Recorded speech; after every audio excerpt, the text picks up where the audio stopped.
Alright, so building on from yesterday, we did the look and feel check-in that Hannah described and got some ideas. And what we do is we collect them. And today we have those ideas collected, but it's about applying them into a tangible thing, whether that's a RISE module or a Word document or a PowerPoint template, whatever we are creating as part of the solution. So how do we apply our design inspiration to a client's style guide and the client's, this is like capturing the vibe. So this is some of the stuff that we research. So I'm just going to show you, just go onto Google, look for things that kind of give us a vibe that align to the desired experience and output. And I'll just share how we get to, I can't share everything in detail, so this is it's just a little snippet of insight and stimulus, but it's not the specifics of our project because we can't do that for the client. So what we do is we kind of get a collection of ideas, and then we're saying, what is it about these ideas that we want to apply to our project and what's going to work for our project. So just to give you an idea, we love this neon. The neon is beautiful and how it captures the essence of the topic that we're doing. I won't tell you the topic, but it doesn't actually even matter anyway. So the idea is that the thing is all around us. So the neon is cool, and we're like, how can we use the neon to show that the topic itself is showing up in the real world context, such as when you drive, and when you're using devices in the buildings, that it's all around you. The second part then is this beauty of the hero image, so like really lovely visuals. So how can we get the photography to tell the story? That's what this one is about. And then just having a very simple statement. It says it all. That's what we're trying to say. Say more with less and use visuals that are gorgeous to tell the story. And that's just capturing an example of that. So the real life visual that is capturing the neon, again here, the real world application. And then we looked at, well, could we have some sort of logo, some sort of word type that captures that? Again, the neon integrated into a real life story. Again, the logo, the neon integrated into a real life story. What might that look like against different contextual stories? That's just, these are mobile phone providers here in Australia. And we've gone to a different industry that's not relevant to our client as well. So they're not in telecommunications, but the theme just happened to come from telecommunications in this. We had other ideas. This is just some ideas. And then it was around, that's beautiful growth, change. Could we get those planned elements into our design somehow? How would they work with the neon? And then it's going into other ideas. So what is it like the real world application with just like a little ting, this message comes up that tells the story fully. We don't have to go into a full training thing. Can we do some sort of comparison for people? And then it's other ideas that are completely different. And it's like, well, can we bring in humor? Can we bring in different fonts? Can we bring in different visuals that are unexpected and a pattern interruption, which is again what you're seeing here, like this kind of cartoonish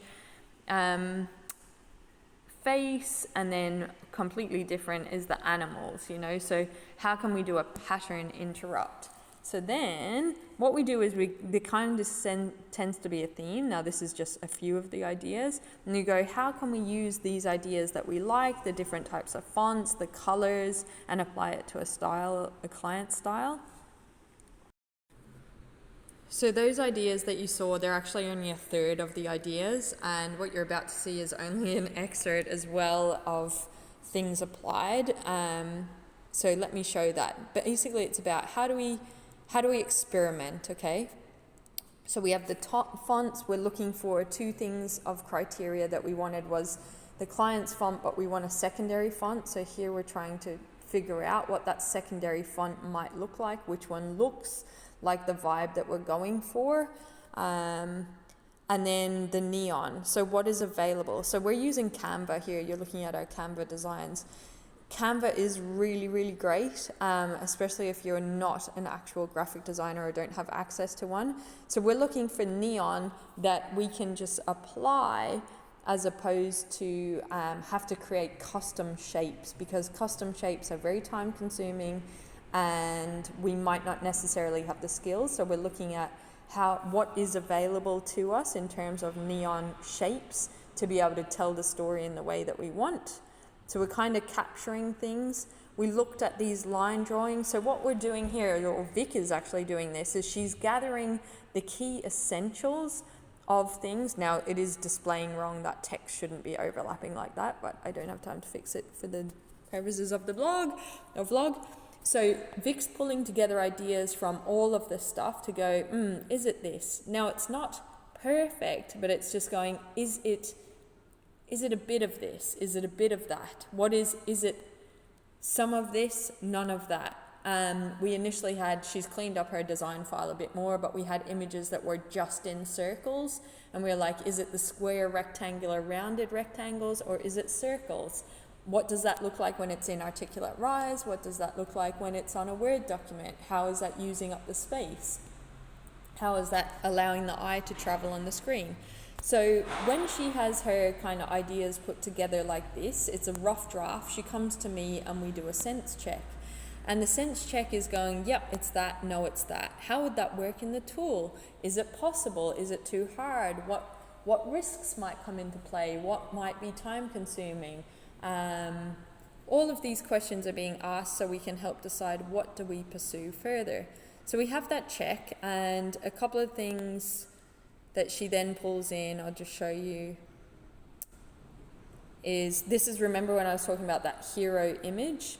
Now what she's exploring between there is, she had two. So she had that, and we decided it's not the line drawing. You can see the line drawing on the buildings here. It's not that. I'll show you what it comes out to be. Because we were looking at, can it be that? And what would that look like? So she then basically eliminates ones where we've gone, it's not that, it's more of this. So it's a process of elimination to reveal your design. So these are the colors we're using from the client's style guide. This is the font we're looking at. Okay, the neon lines will be that. The main text will be black. We'll have the blue as the subheading. Green things will be interactive. So that aligns similar to the website. Their website and their branding is very white space with just a touch of these things. It's actually very black and white. So now we're looking at, okay, the text with the subheading in the blue with that secondary font, is it this? And then the neon, how do we bring that neon in to tell the story? And then are we putting images into blobs like this? How's the neon playing with those blobs? Now, it's not the finesse of the design, we're still exploring. How does the neon come in and fit within the rectangles? We've selected them to proceed forward with. If it's a Word document, we need to use the circles because there's less space. What does that look like? And then this is, remember I said there was the buildings before? Now we're like, no, the neon is just a... Because the difference between the little line neon and those actual line drawings of more buildings is you can tell there's a different vibe to the look and feel. This is a bit more prestige, it's a bit more classy than the other one, and we want, that's the essence that is coming through for this particular look and feel. Just some elements that might be used. And I think that's it. So that's still in first draft, but now Vic is waiting on an actual resource to be able to apply the text and the layout to a Word document, for example, for a tip sheet, and then we'll turn that tip sheet into what if this is in a Rise course, and how do the blocks interact, and how do we get that neon to play down. And if you check out, actually we have a great, if I do say so myself, a great YouTube video called How to Make Rise Look Like a Website, and that's what our next steps will be in this particular design process. So yes, that's Vic all day today. I'm doing a sense check, and I'm also doing a lot of admin. So yeah, today for me is a lot of admin, business admin, project admin, so I'm scheduling, and Vic's doing the look and feel. She'll continue with that for the rest of the week.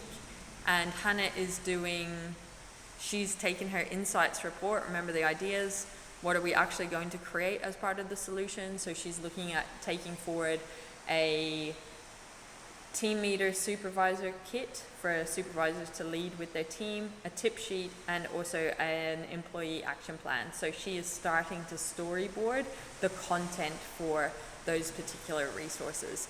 And then the afternoon for me is catch-ups with the team, so a one-on-one with Hannah, a one-on-one with Vic. And in that I might check some of their work, they might have questions about their tasks, we might talk about I don't know, things we're learning, things that we could improve, give each other feedback, ask for feedback on things, and that is my afternoon.